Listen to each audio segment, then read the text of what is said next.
Shivasadi Gaura Bhakta Vrinda ki jai, Shri Navadvip Dham ki jai, Shri Vrindavan Dham ki jai, Shri Radha Krishna Gopa Gopi Gopa Vardhan Vada Shivanatmaka Shri Braj Mandal Dham ki jai, Shyama Kunda Radha Kunda Yamuna Ganga Tulsi Bhakti Devi ki jai, Shri Radha Govinda Radha Gopinath Radha Madan Mohan Jiyo ki jai, Shri Radha Gokulananda Radha Shyama Sundar Radha Raman Radha Damodar Jiyo ki jai, Shrimati Lalita Vishaka Adi Ashta Shakti Vrinda ki jai, Shri Rupa Manjari Radhe Manjari Adi Manjari Vrinda ki jai, Shrimati Vrinda Devi ki jai, Shrimati Purnamasi Yoga Maya Devi ki jai, Shri Gopi Swara Mahadev ki jai, Sarva Vishta Pradata Giriraj Govardhana ki jai,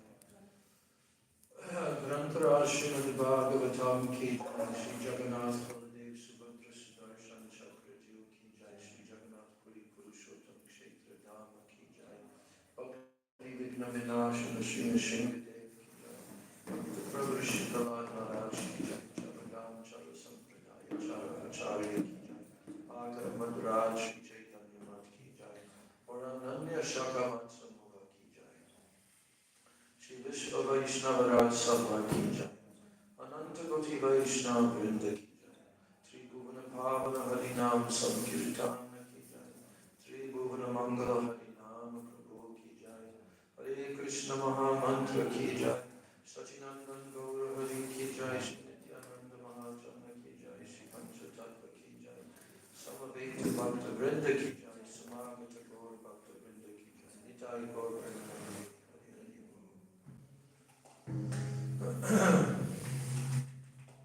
Shri Krishna Chaitanya Prabhu Nityananda Shri Advaita Gadadhar Shivasana Gaura Bhakta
Vandeham Shri Guru Shri Jatara Padakamalam Shri Guru Vaishnavamscha Shri Rupam Sagrajatam Sahagana Raghunathanvitam Tam Sajivam. We can open up the windows now too and let the warm air in for a change. Sadvaitam Savadhutam Parijana Saitam Krishna Chaitanya Devam Shri Radha Krishna Madham Sahagana Lalita Shri Vishaka Vitamscha Om Timirandasya Gyananjana Shalakaya Chakshurunmilitam Yena Tasmai Shri Gurave Namah Mukam Karoti Vachalam Pangam Gayate Girim Yat Kripa Tamam Vande Shri Guru Dinataranam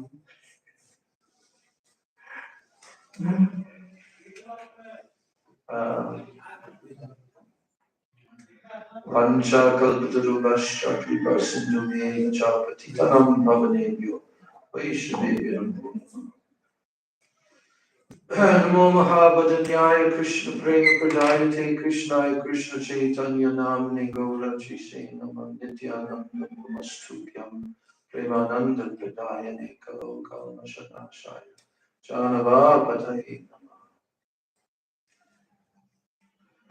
He Krishna Karuna Sindho Dina Bandho Jagatpati Gopesha Gopika Kanta Radha Kanta Namaste Tapta Kanchana Gaurangi Radhe Vrindaveshwari Vrishabhanu Sute Devi Pranamami Hare Vrindai Tulsi Devai Priyai Keshava Sacha Krishna Bhakti Pradevi Sacha Bhajai Shri Krishna Chaitanya Prabhu Nityananda Shri Advaita Gadadhar Shivasari Hare Krishna Krishna Krishna Hare Hare Hare Rama Rama Rama Hare Hare Krishna Krishna Krishna Hare Hare Hare Rama Rama Rama. For my Dandavat pranams at the lotus feet of my most worshipable beloved Gurudev. Nitya Lila Pravishta Om Vishnu Paramahansa Ashtatam Shri A.C. Bhaktivinoda Swami Maharaj Srila Prabhupada.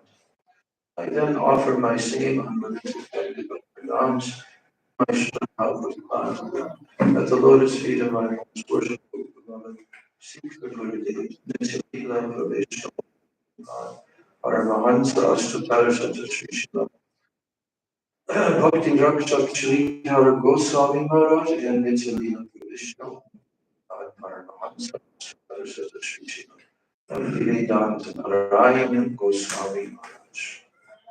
For my Dandavat and pranams for the lotus feet of all of my Sri Rupa Nuga, and I offer my Dandavat and pranams to all the Vaishnavas.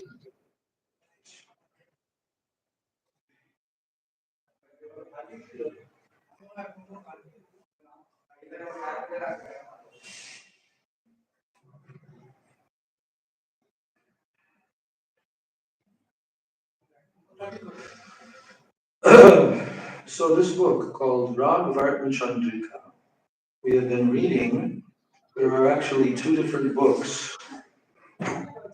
There's the actual Raghavartma Chandrika book itself, which is written by Srila Vishwanath Chakravarti Thakur.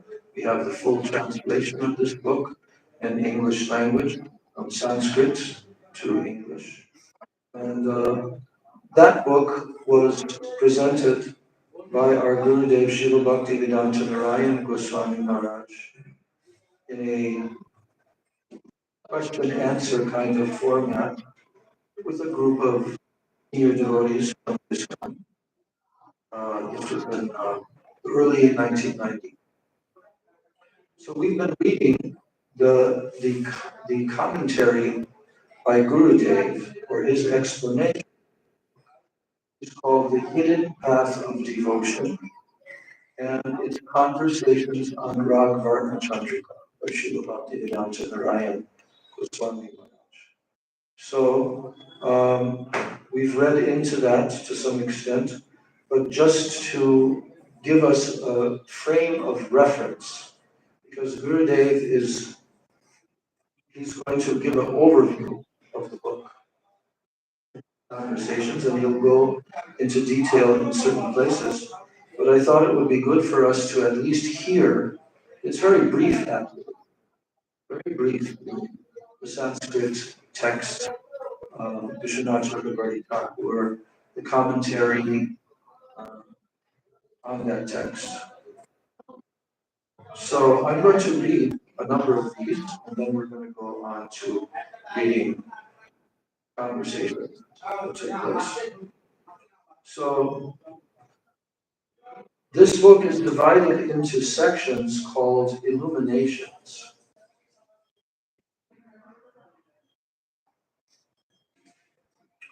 So the first part is called part one, the first illumination.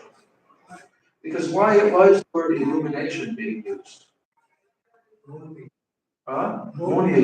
Because a moonbeam illuminates, and the title itself is telling that this is an illumination on the pathway of Rag, the pathway of someone who wants to go to the kingdom of Raganuga Bhakti and Rag Bhakti, which is the possession of the eternal associates of Radha and Krishna, called Raga Atmik. Then there has to be a pathway that you'll have to follow in order to go there. And the word Chandrika is used in the title. We heard about this the other day. The Chandrika means moonbeam. So, in other words, there's a moonbeam, and moonbeam also is referring to something that is quite subtle, not bright like the sun everywhere, everyone. Moonbeam, only certain persons can see that as they're traversing through a dense forest area. They may see some illumination coming from the full moon on the pathway that they're traversing. So, therefore, he's divided this book into two parts, really, part one and part two. But in part one, there are 14 verses, 14 Sanskrit texts. And that first section of part one is called the first illumination. Then the second section of part one is called the second illumination. And that comprises 8 different verses. So 8 plus 14, 22 shlokas. And then the part two of this book is very thorough descriptions of the conceptions of Srila Jiva Goswami in connection with Bhaktiya and Parakya. And then the line of thought of Srila Vishwanath Chakravarti Thakur on that topic.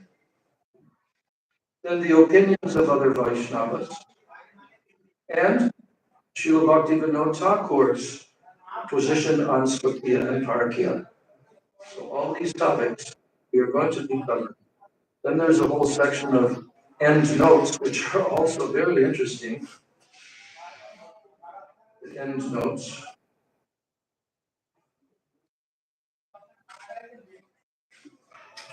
Because there's many footnotes throughout the book. And then they've given us a list of footnotes from 2 through 14, and where there was a discourse on this given by Srila Narayan Maharaj. Like, for example, footnote 2, Darshan of 13th October 2003, Puri, India. Footnote number 3, Darshan in 1991, Mathura, India.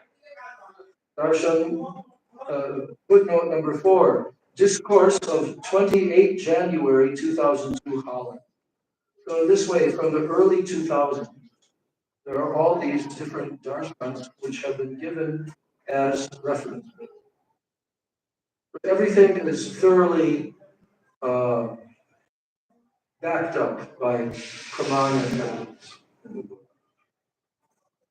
So the first text of the first illumination is a short Sanskrit verse in which Srila Vishwanath Chakravarti Thakur is offering his pranam.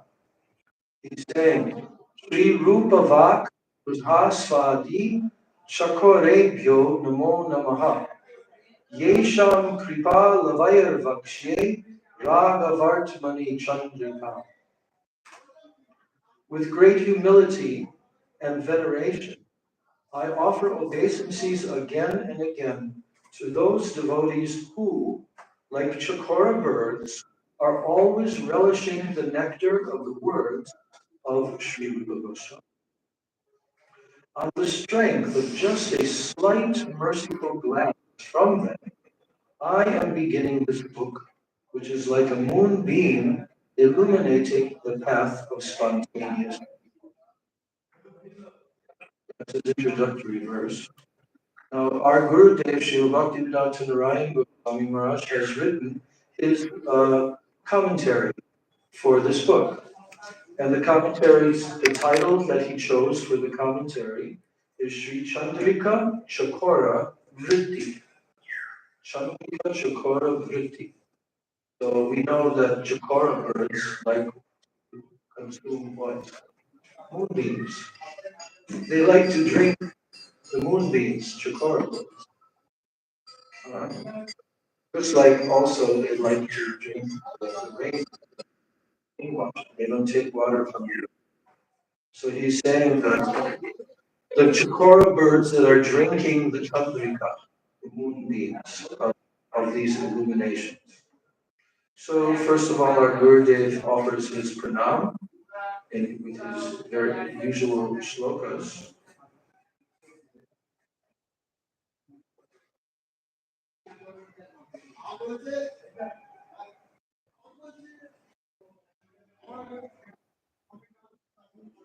So now Gurudev, after offering his pranams, he says, first of all, this insignificant and this destitute person offers obeisances over and over again to his supremely worshipful spiritual master, Nitya Lila Pravishna Vishnupada, Ashtatara Shata Shri Srila Bhakti Pragyana Keshav Goswami Maharaj, and to the crown jewel of Rasik devotees in the illustrious line of Srila Rupa Goswami, Srila Vishwanath Chakravarti Thakur, the crown jewel of Rasik devotees, and obeisances to those who have fulfilled the cherished innermost desire of Srimad Mahaprabhu by establishing in this world the path to awaken pure love for the Supreme Lord Sri Krishna. And obeisances to Sri Krishna Chaitanya Mahaprabhu, who is resplendent with the mood and the luster of Srimati Radhika, and accompanied by all his associates. And finally to Gandharva Giridhari Sri Radha Vinod Bihari.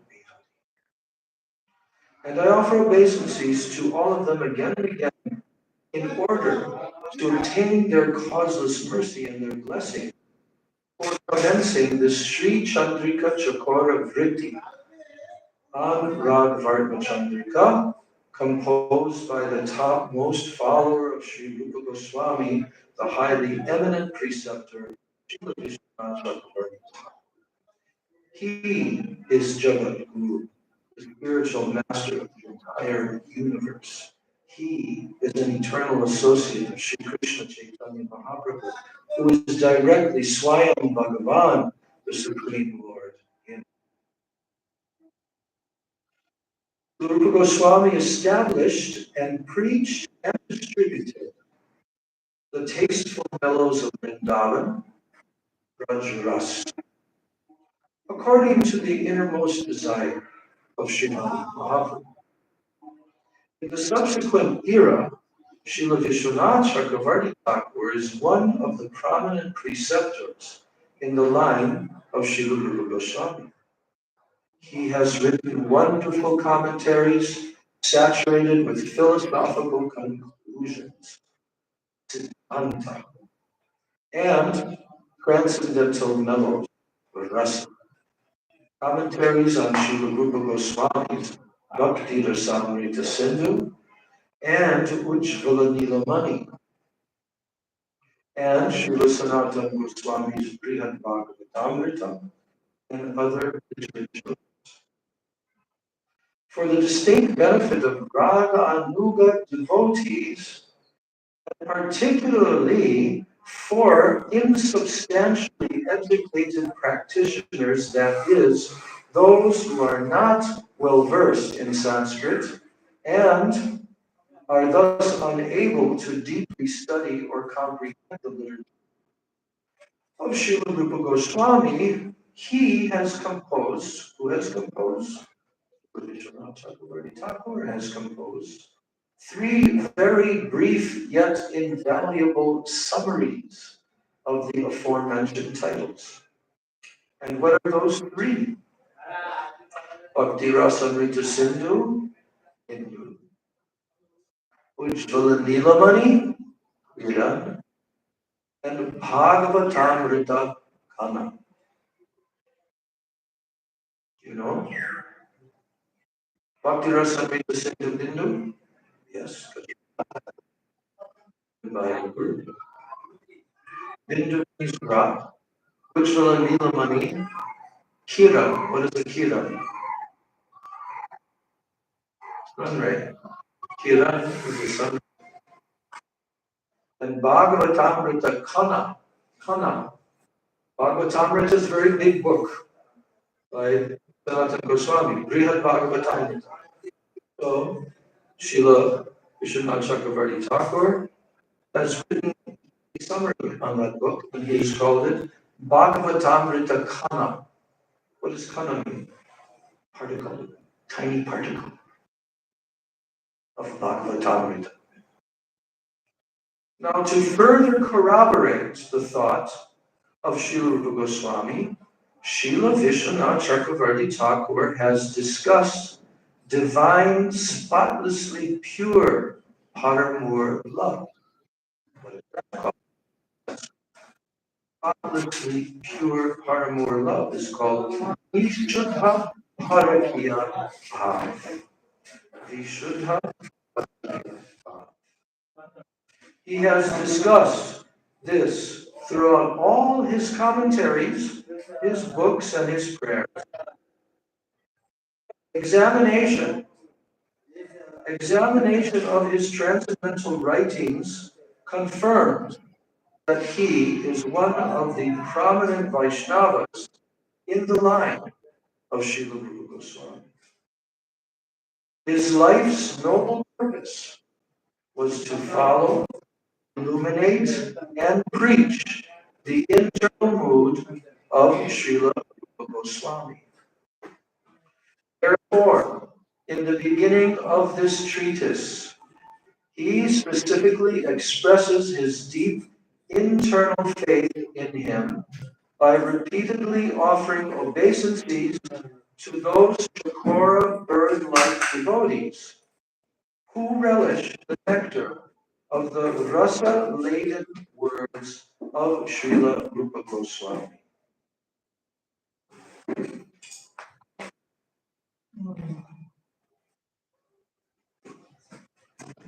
So Gurudev is saying here, what is this very specific contribution that Srila Vishwanath Chakravarti Thakur has made? He has taken all the thoughts of Srila Rupa Goswami and he has discussed this Vishuddha Parakya Bhav throughout all his commentaries, throughout all his books and all his prayers. Now, if we examine his transcendental writings, whose writings? Vishwanath Chakravarti Thakur. If we examine his transcendental writings,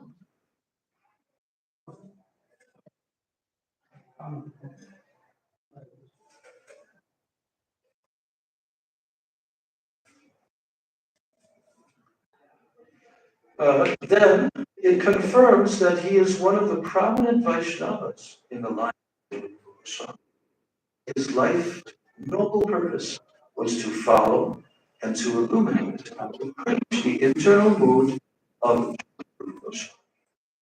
Therefore, in the beginning of this treatise, he specifically expresses his deep internal faith in him, in whom? His faith in Rupa Goswami. He specifically expresses his deep internal faith in Rupa Goswami by repeatedly offering obeisances to those Chakora bird-like devotees who relish the nectar of the rasa-laden words of Srila Rupa Goswami.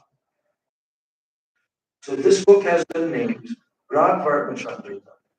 The deep purport of the title is that people of general faith worship the Lord by following the rules and regulations of Vaidhi Bhakti, whereas the worship of Rajendra Nandan Shyama Sundar, which is filled with ever-fresh sentiments of intense loving attachment, that's called Anurag. So, the worship of Rajendra Nandan Shyama Sundar is extremely uncommon even for great demigods and high-class practitioners. Devotees possessed of divine love, premi bhaktas, such as the grandsire of the universe. Who's the grandsire of our universe? Sri Brahmaji. So the devotees who are possessed of prem bhakti, such as the grandsire of the universe, Sri Brahma, as well as Sri Uddhav and Sri Narada, they yearn for this. What they yearn for? Sentiments of intense, loving attachment, anurag. Even though it's extremely uncommon. However, this path, which is based on anurag, it is practically impossible to discover it. Hear that? It's practically impossible to discover this path, which is based on this anurag, the spontaneous attachment. Only a few fortunate people even realize that such a path exists, let alone follow it. For those glorious persons in whom spiritual greed has awakened, to proceed in this way, for those persons in whom spiritual greed has awakened. So, and they want to proceed in this way, this book is a Chandrika. It is an illuminating moonlight. And by the means of the soothing rays of this moonlight, they can easily detect and advance along this rarely achieved path. So that gives us a frame of reference, doesn't it? This is not ordinary. This is not common. This book is for a very specific group of individuals. It's not for everyone. They cannot even comprehend this topic. They can't even understand that this such a topic and such a book even exists. Like this. So in this way, Srila Gurudev, Maharaja, opening up this book, all readers, with this reference, to understand what great contribution this book actually is. Even though it's very small in size, but in the depth of it, in the importance of it, it is indispensable. For those who want to come on this path, it is indispensable. So now we're going to text 2. Luckily, they only do this sign like every 15, 10 minutes for about 2 or 3 minutes. Otherwise, I just throw my hands up in the air and say, okay, Haribol, see you next week. So to those who are out in the world through the broadcasting of the internet, we're dealing with some obstacles today, because right outside of our window, we're using an electric saw to saw and to hammer and to repair a room right there. So what choice do we have? We don't. We're just going to continue on, despite all the obstacles, despite all of the situations that are opposed to the real atmosphere that is required. Those Chikora bird-like devotees who want to hear the truth, not even care whether it's saws, whether loudspeakers. They'll try to dive directly into the subject matter and bathe. All right, text 2. Shrimad Bhakti Sudam Bodher Bindurya Purvan Darshita Tatra Raganuga Bhakti Sangshiptatra Vitanya. So the translation of this verse is very important. This verse, now, Vishwanath Chakravarti Thakur is saying that when he previously published the Bhakti Rasamrita Sindhu Bindu, in that book, he says Raganuga Bhakti was described in brief in that book. Bhakti Rasamrita Sindhu Bindu. Raganuga Bhakti is described in brief. Now, an elaborate explanation of that spontaneous devotion is given in this treatise. That's what this treatise is.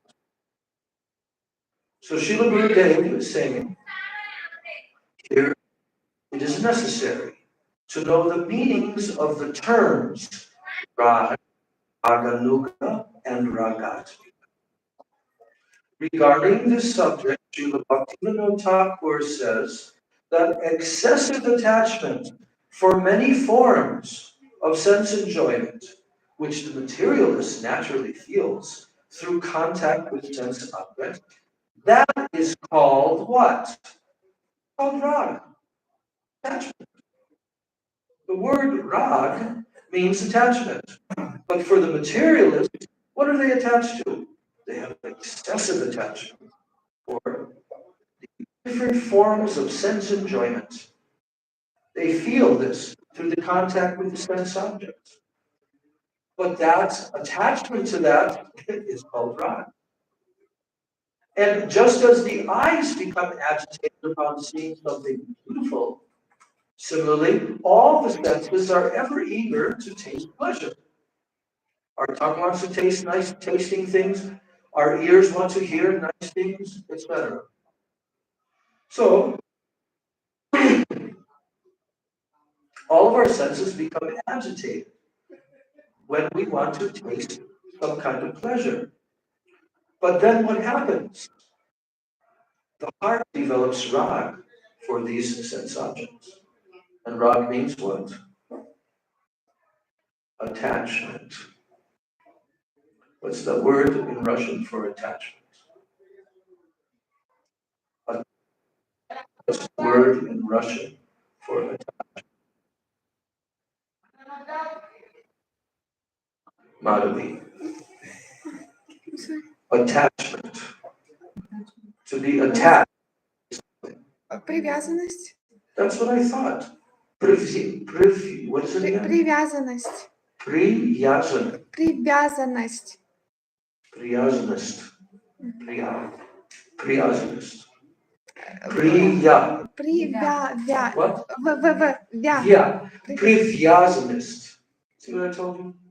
All the consonants in Russian language are all jumbled together.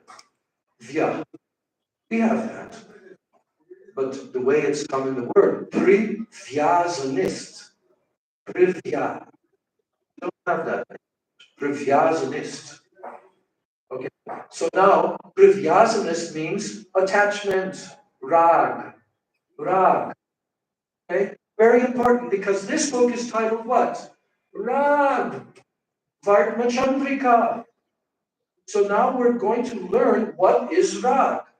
And for the materialistic persons, rag means what? Senses become attached to the objects. Are we getting a translation going on now? Is a translation going on? Okay. So the senses are attached to the objects of the senses, and that attachment, that mood, is called what? Privyasanis. Attachment. Attachment. Raga. But now, when Krishna is the exclusive object of this attachment, nothing else, nothing in this world, only Krishna is the exclusive object of this attachment, or again, rag. When Krishna is the object of rag, then what is it called? It's called raga bhakti. Everyone say that. Raga bhakti. Raga bhakti. Now, Srila Rupa Goswami has defined this rag in the Bhakti Rasamrita Sindhu. That's good luck for us that Rupa Goswami has given a definition of this rag in his Bhakti Rasamrita Sindhu. Otherwise, we wouldn't know what it is. But he's given a definition. And what is that verse? It says, Ishte swarasiki raga parama vishtata. That verse is telling the following adjectives are given. That this attachment, strong attachment, deep attachment, and natural absorption in what? In the object of one's devotion. And what else about it? It is arising from an unquenchable loving thirst for that. That's how it arises, this attachment, from an unquenchable thirst. But what is that called? Yes, that's called rag. So when one's devotion to Sri Krishna is situated in this stage, then it is called raga atmika bhakti. Only the highest perfected souls have rag atmika bhakti. And where do we find this rag atmika bhakti? Where are we going to find that? We're going to find it everywhere here in the material world as we fly from one city to another. Are we going to find this rag atmika bhakti manifested here? No. Yes. It's only found where? It's found in the Brajavasis. Only they have. Only they have this rag atmika bhakti. This bhakti is especially found in the Brajavasis, who are the eternal residents of Braja. Now, in brief, it can be said that ragatmika bhakti is what? That it is love-filled thirst for Krishna. In brief, if you just want to say, what is ragatmika bhakti? It is love-filled thirst for Krishna. And it is devotion that follows in its wake. But that has a different name. Devotion that follows in the wake of this love-filled thirst for Krishna is called what? Rag Anuga. Rag Anuga. Called Rag Anuga.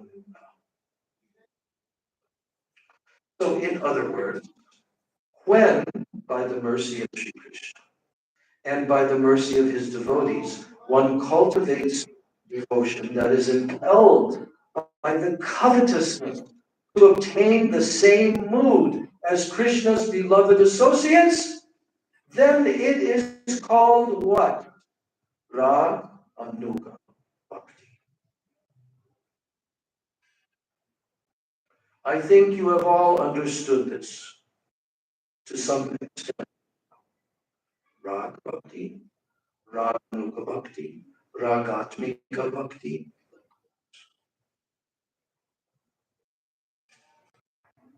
So this Raganuga Bhakti is of two types. Sambandhanuga. The first one has the word Sambandha. Sambandha Anuga. What does Sambandha mean? We know this word. Sambandha means relationship.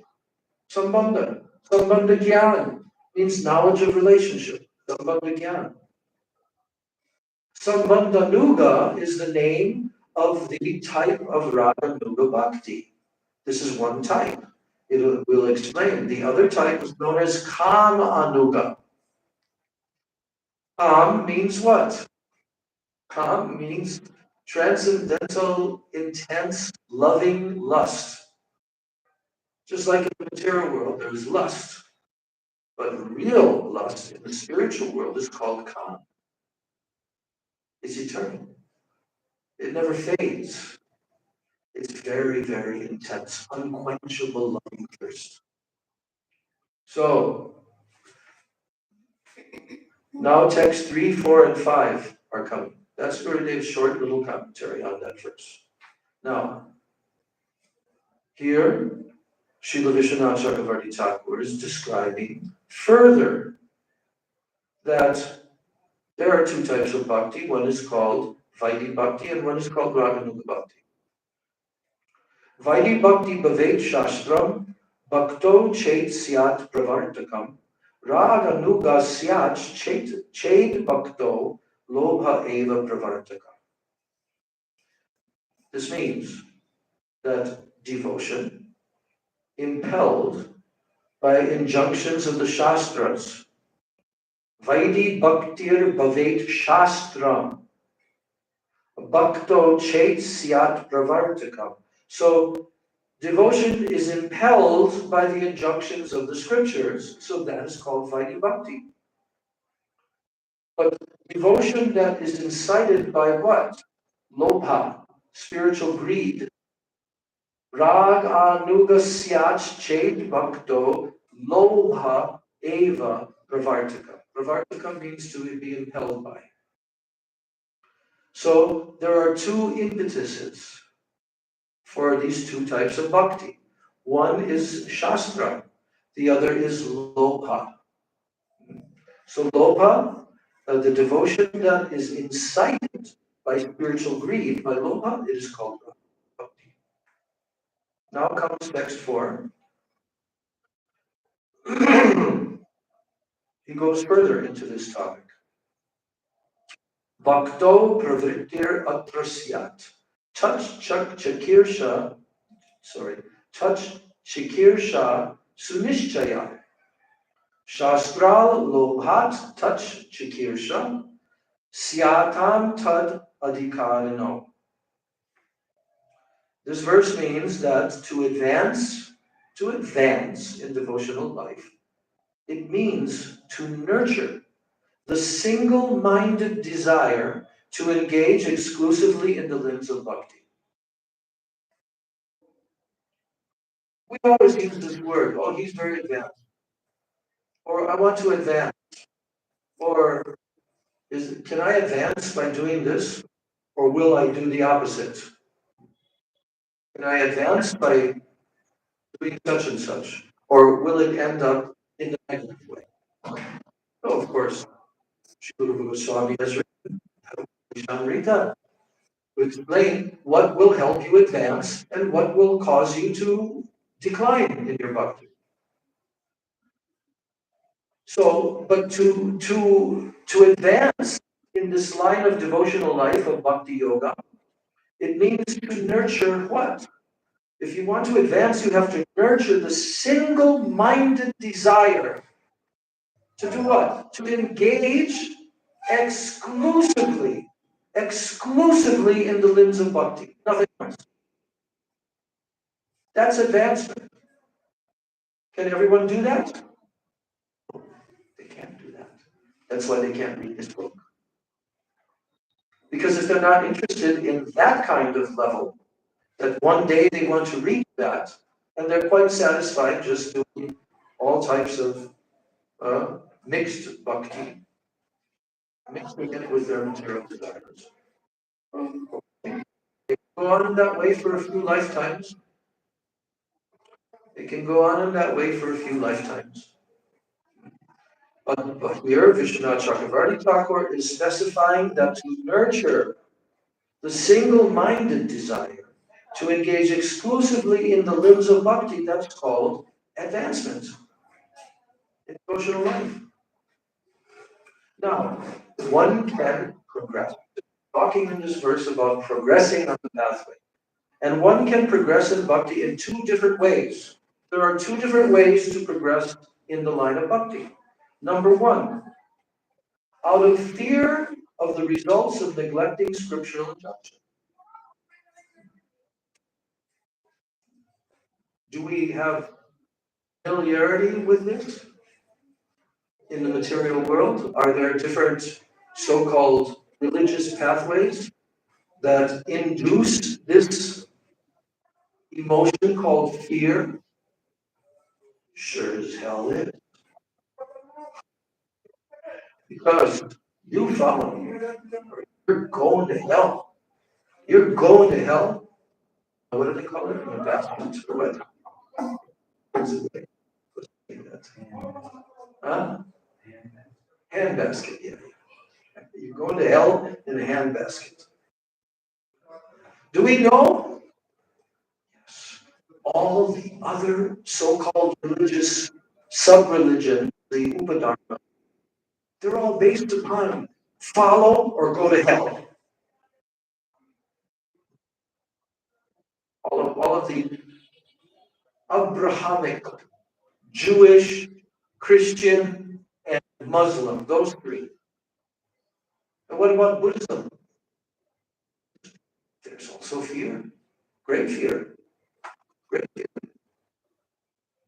Negi Maharaj, he went for a year before he became a devotee. He crossed the entire continent between England and Japan in a train for 9 days during the communist time. Then he got to Japan and he became a Buddhist monk. And for 1 year, he also learned Japanese language to some extent. But he found out that there's so much. Don't mind, don't do that. They're only doing it. Don't close the windows. There's no need. Starting and stopping. Only for a few minutes, then it will stop. So, yes. So, and what happens is that there was also a type of Buddhism, Zen Buddhism. And it's extremely shocking to the Atma, and to the heart, and to the mind. And this was also told to me by my Chinese translator when I used to travel. She also told me that many Buddhist monks commit suicide. There's voidism, understanding. This is the goal. Voidism, nothingness. So all of these different upadharmas, they're impelled by fear. Injunctions. You don't follow this injunction, you're going to suffer, and you're going to suffer eternally, or for you have only one chance, this one lifetime, and if you blow it, well, I'm sorry, but bye-bye. In the lake of fire, you'll be tossed into the lake of fire. That's it. No more chances. So, there are two different ways to advance in bhakti. That system of fear is also there in the pathway of bhakti. It has to be there. Because the conditioned souls have to have some fear that if they perform sinful activity, they're going to be punished, which they are being punished. But they have to understand the principle that if you do bad, you get a punishment. If you do good, you get rewarded. The whole Vedic system is also based upon that in the Varnashram system. Do pious activities, avoid sinful activities. So for those who are on a very low level and they thrive, their senses thrive, and they have a thirst for material enjoyments, they have to be kept within certain parameters so that they don't perform severe sinful activities, which will degrade their whole mentality and their whole consciousness and their senses and everything. So in the pathway of Bhakti Yoga is called Vaidhi. Vaidhi means rules and regulations. Vaidhi sadhana bhakti, that you're practicing restrictions, rules, and regulations. In the Ashtanga Yoga system, it's called yama and niyama. So there always has to be this. But as one progresses, which is what this book is about, there's a second type of impetus for coming onto the pathway of bhakti. So he's explaining that the first one is out of fear of the results of neglecting scriptural injunction. You neglect it, you become afraid. That's why in Braj, there was a temple at one of the places that we go to toward the end of the Braj Mandala Parikrama. I forget the name of that particular place. But there was a temple of Shani Dev that was erected there. Kokilvan. And that Shani Dev temple attracted lakhs and lakhs and lakhs of people. They weren't coming there to see the Leela studies at Kokilvan, which were performed by Radha and Krishna. They're coming there to do what? To give money. Why? Because we've been very naughty. We've not been following. So Shani Dev, we know Saturn, the planet Saturn, that Saturn gives punishment, for the materialists. It removes, it takes away things. So for the spiritualist, Shani Dev is actually favorable. And in fact, I've heard from astrologer devotees that a lot of devotees actually join Krishna consciousness. Their, what's it called? Sadasati. Yes? What? Day.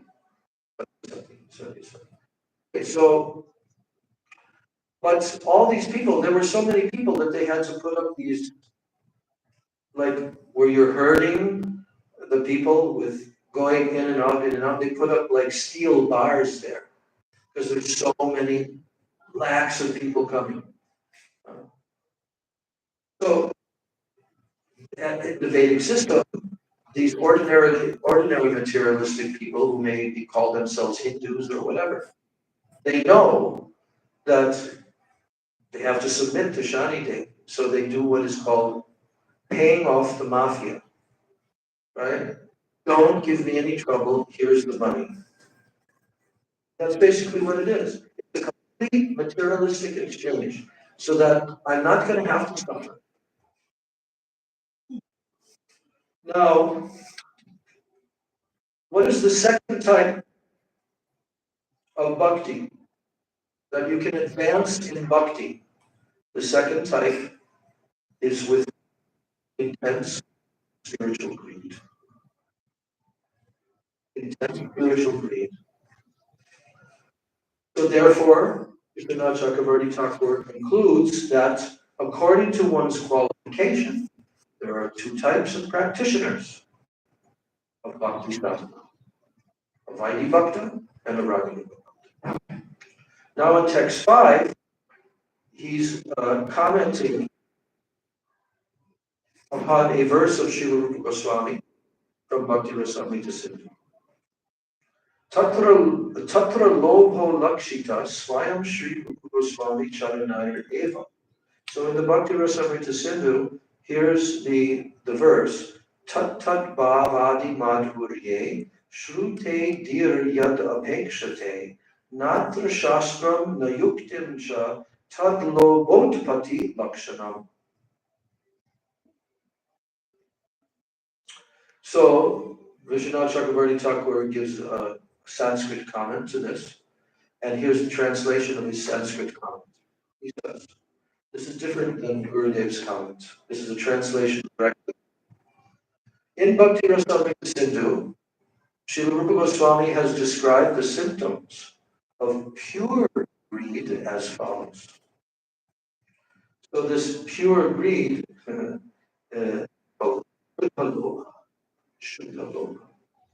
so here's the description by Rupa Goswami. What are the symptoms of pure greed? This is important because many people claim to have greed. But what really is greed? What are the symptoms? Here it is. If by hearing about the sweetness of the intimate loving moods that are exchanged between Sri Krishna and his cherished companions, if when you hear that, your experiences in a person's heart or the natural longing to attain a loving sentiment similar to that of Krishna's dear ones, without being motivated by logic or scriptural arguments, it is to be considered symptomatic of the appearance of spiritual. It's basically a translation of the verse of Rupa Goswami. So again, let's review this so that we understand this clearly. If by hearing about the sweet of the intimate loving moods exchanged between Sri Krishna and his cherished companions, that person who's hearing, if he experiences in his heart the natural longing to attain a loving sentiment similar to that of Krishna's dear ones, without being motivated by logic or scriptural arguments, without that, it is to be considered symptomatic of the appearance of spiritual greed. So it's not depending on logic. It's not depending on scriptural arguments, ruling, but there is just a natural longing to attain that sentiment that is similar to Krishna's dear ones. Now, Vishwanath Chakravarti Thakur goes on and gives his comment. He says, upon hearing about the sweetness of the sentiment of amorous love, and also all the other moods that exist in the associates of Krishna's Braja pastimes. So upon hearing about this sweetness of their sentiments, then a person may yearn. He may yearn like this. Oh, may such a mood arise in my heart. May this happen. May such a mood arise in my heart. At that time, then he needs no longer to rely. If that comes, then he needs no longer to rely on logic or scriptural arguments. And if some scriptural impetus persists, then one's sentiments cannot be identified as greed. So if there's a scriptural impetus that still persists, then you cannot identify these sentiments as being actual spiritual greed. Here's a very important sentence. No one ever develops greed. No one ever develops greed on the basis of the scriptural injunctions. Nor is there any consideration of spiritual qualification or the lack thereof for obtaining. There's no consideration of that at all. Of the qualification, spiritual qualification, or the lack of spiritual qualification for obtaining it. So, if there is, then it's not greed. No one ever develops greed on the basis of scriptural injunctions. But rather, greed arises spontaneously, simply upon hearing about or seeing the object of one's longing. So who's that? Who's the object? Who's the object of one's longing that we will hear about, and then greed will come? spontaneously. The greed will arise spontaneously, simply by hearing about or seeing the object of longing. Who is that? Krishna. Hearing about Krishna.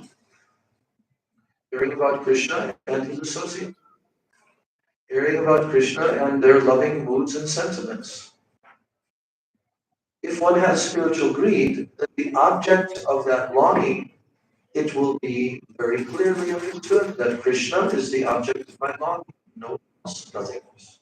Krishna and Krishna's associates.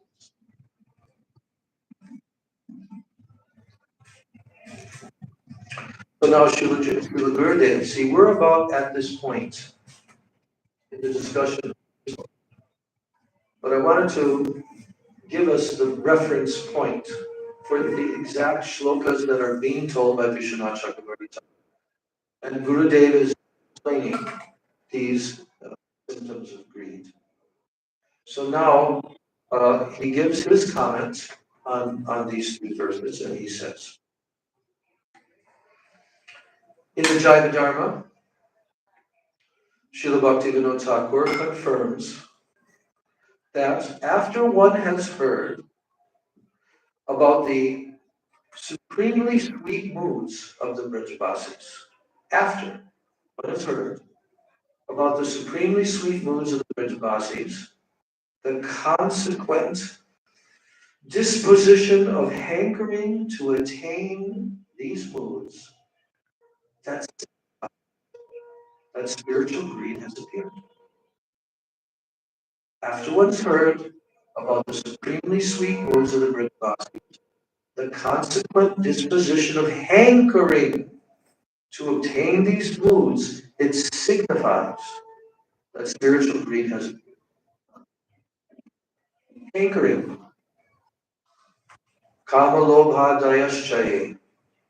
Kama lobha. Lust and hankering. We know that in the material world.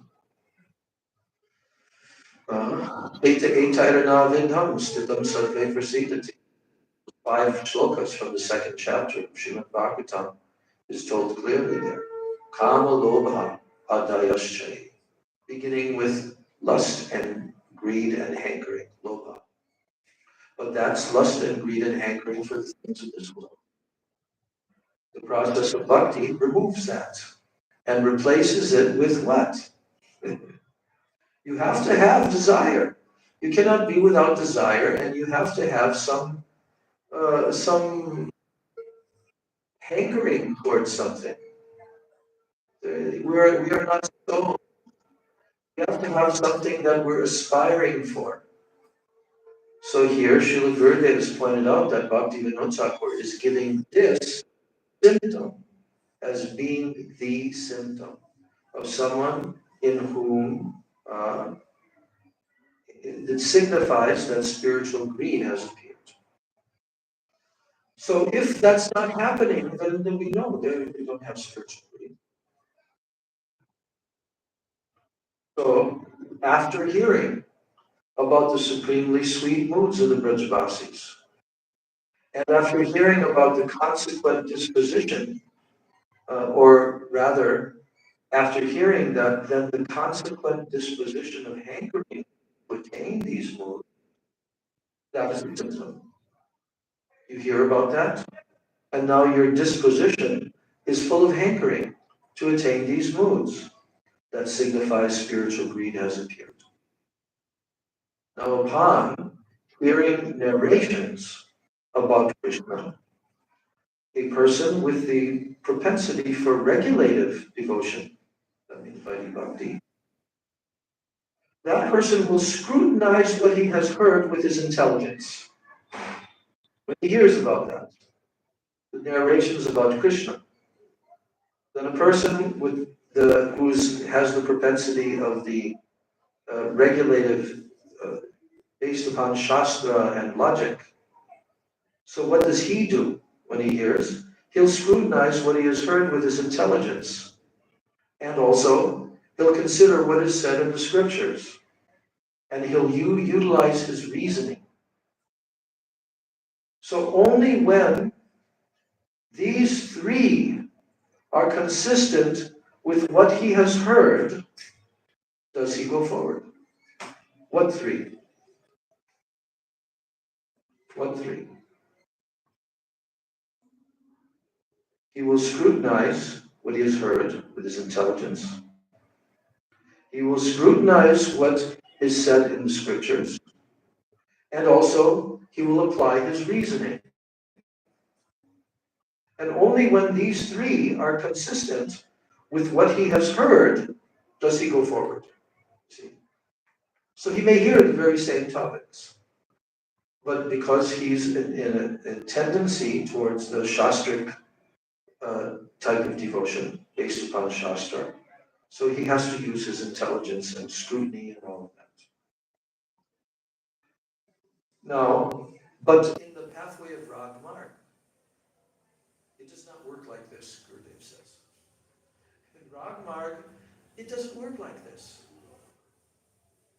On this path, there is no place at all. There's no place for intelligence, for scripture, or for reasoning. That's a tough one for us to swallow, isn't it? Like, what the heck? How am I gonna? Because we're so accustomed to use our intelligence, to use our reasoning. Hey, Amazon. Yes, coming now. Okay, coming now. Okay. Yes, coming. I forgot to turn off my ringer on my phone. So, on this path, there's no place for intelligence. On this Rag Marg path, there's no place for intelligence, for scripture, or for reasoning. The only consideration is greed for devotional moods of the Vrajavasis. That's all. That's the only consideration. There's no other consideration.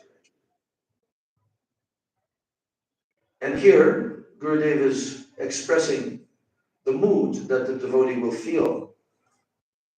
Oh, what sweet feelings do the Brajavasis have for Krishna? Can I ever have such sentiments? Oh, if so, how can we be attained? That's the mood. You got that mood, Maharaj? I think that you're a hidden Rag Marg Bhakti practitioner, but you're not letting us know. But he's giving many subtle symptoms. But if you know how to read it, you can see he's in that state of mind, that state of consciousness. What state of consciousness? Oh, when he hears the sweet feelings that the Brajavasis have for Krishna, he thinks, oh, how sweet are these feelings that the Brajavasis have for Krishna? Can I ever have also such sentiments? Maybe if so, how can they be attained? That's what he thinks. That's the symptom of greed. I think that we have to a limited extent, more or less. Why?